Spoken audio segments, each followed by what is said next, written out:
Hi, I'm Jennifer Simmons with AIM, and welcome to week 8 of the legislative session. We have a full crew back with us today. Matt Greller, our CEO, along with Jenna Nepper, Campbell Ritchie, and Chris Bandy, our legislative team. So the legislative calendar is set fairly early in the process, but sometimes they deviate from that. Chris, why don't you give us a rundown of technically where we are, but then also where we hear things are headed with the legislative calendar?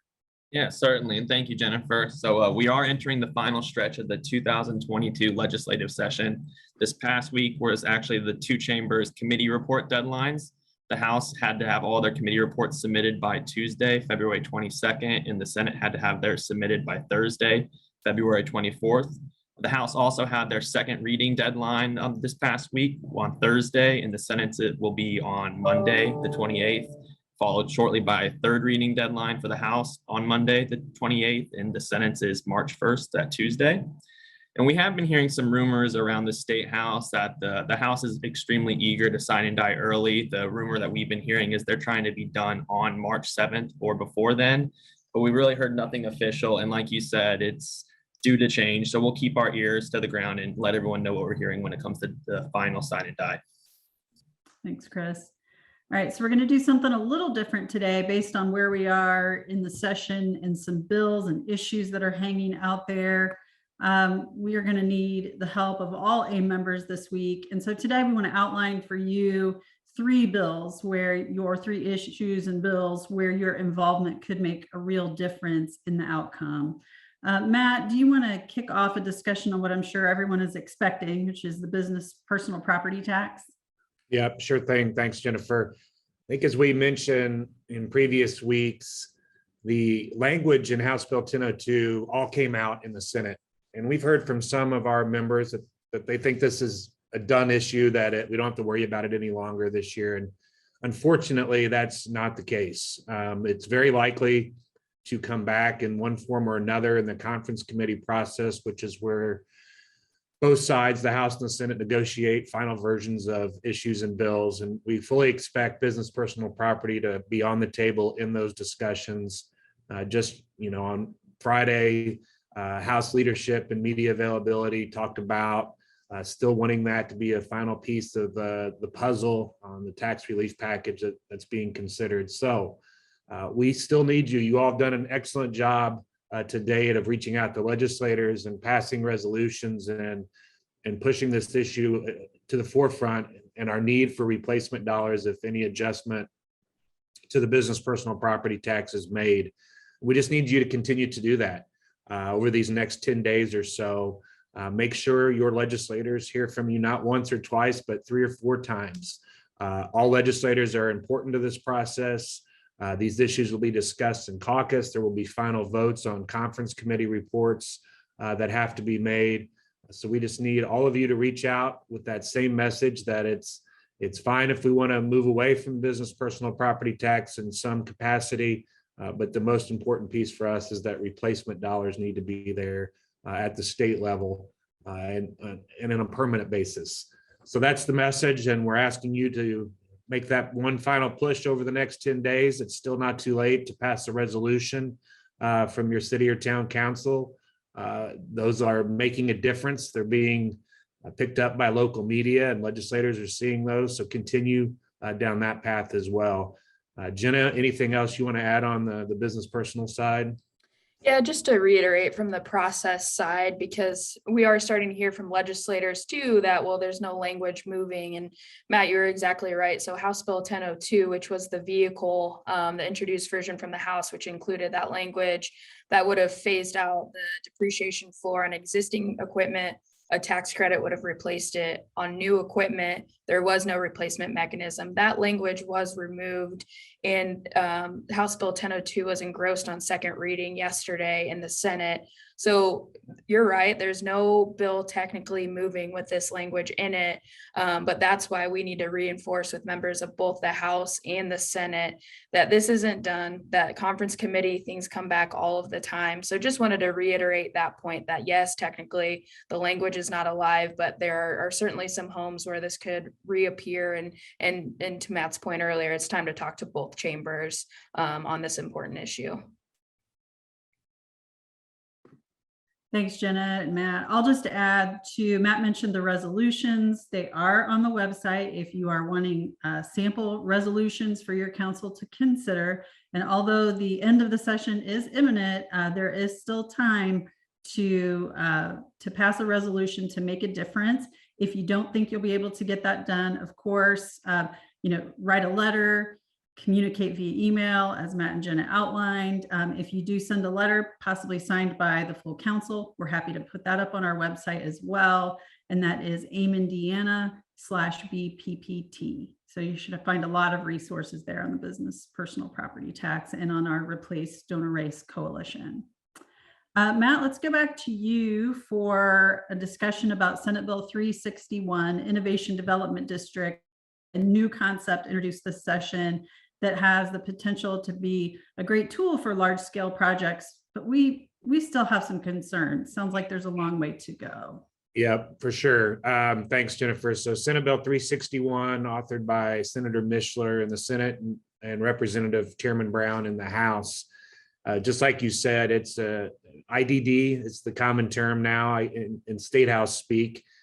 What I call it is a super TIF at the state level. So the state would be involved in TIFing for large projects, transformational projects, to use their words, which is an interesting concept.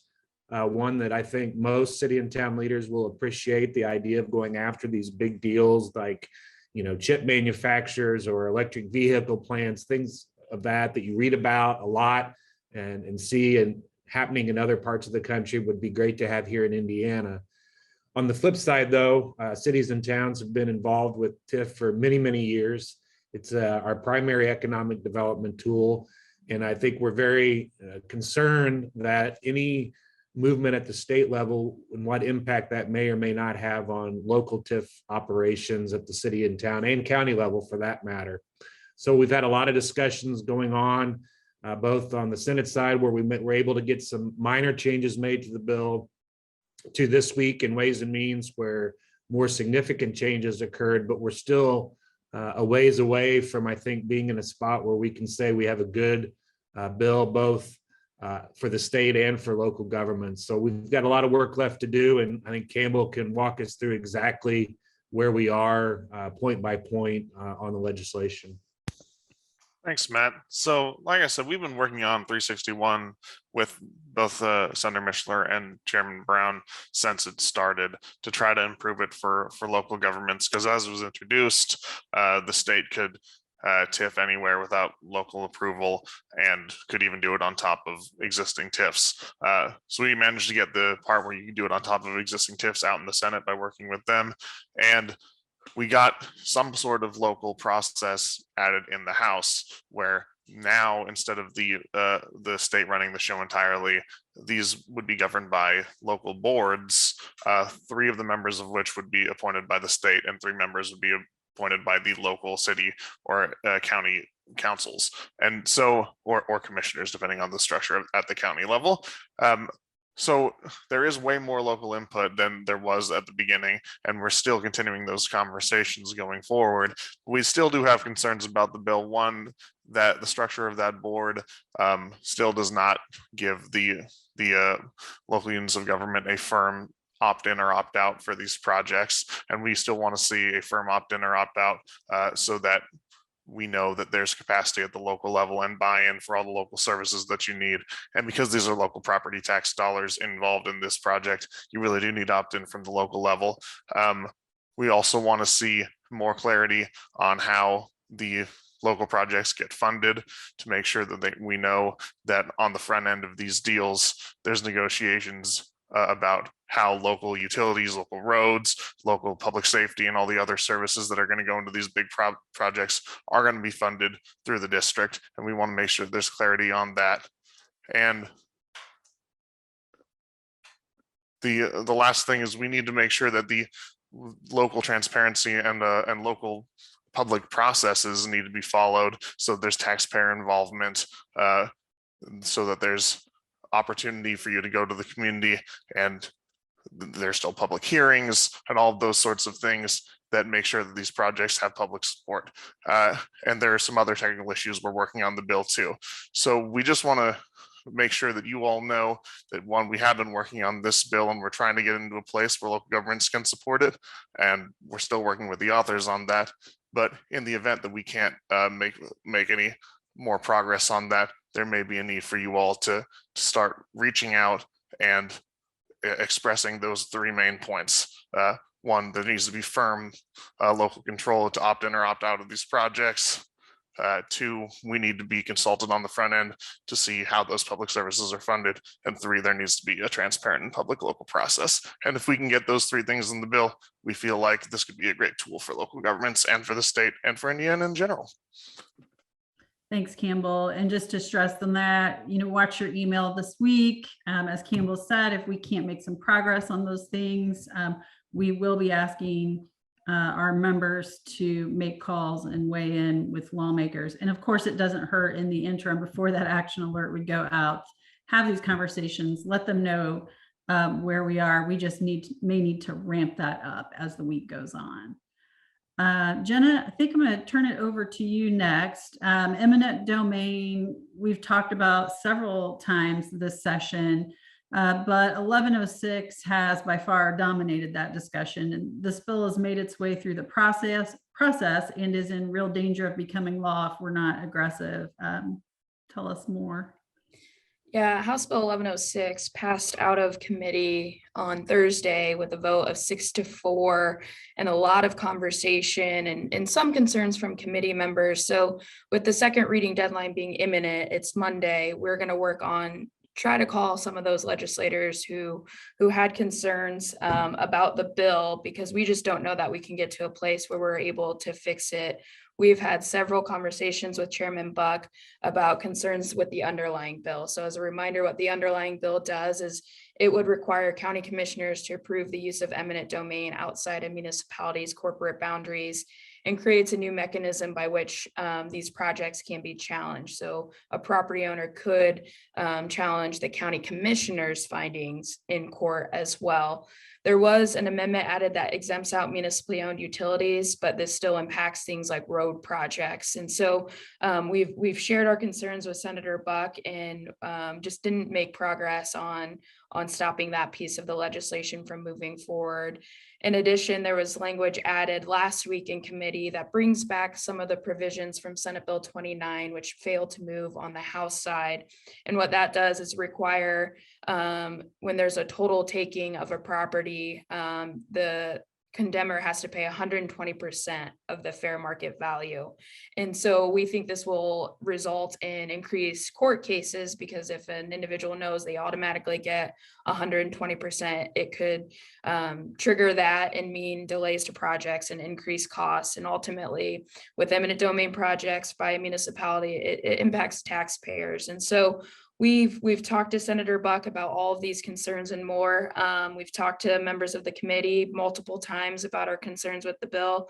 Unfortunately, we weren't able to stop it in committee, and with the second reading deadline being Monday, we need our members to focus on telling their senators to vote no on this bill. There's too much in here to, I think, get cleaned up by Monday, and it just could have a really negative impact on our projects moving forward. So we'll be sending out messages to an action alert to each of you to call your senator or email them. We'll be personally reaching out to those members who had a legislator on the committee to ask you to follow up with those committee members, because this didn't pass out with overwhelming support. There was a lot of concern in the committee members, and we want to make sure our members are in the best place possible to reiterate some of those concerns to those legislators. So again, this is going to require kind of a total grassroots efforts, whether it's phone calls, seeing your legislators, your state senators at meetings this weekend. Be sure to bring up this bill, because it is very concerning. Thanks, Jenna. All right, so as you're preparing to make contact with your legislators, and if you have questions, please do not hesitate to reach out to anyone here for questions. Everyone's email addresses should be showing on your screen right now. Also, please do not report back any notes from your conversations to someone on the AIM legislative team. That will help us focus our efforts specifically as relates to the eminent domain legislation. I'm going to remind you to check out the tracking list at the bottom of your legislative summary email and watch your email this week for additional calls to action. Thanks, everyone, and we'll see you next week.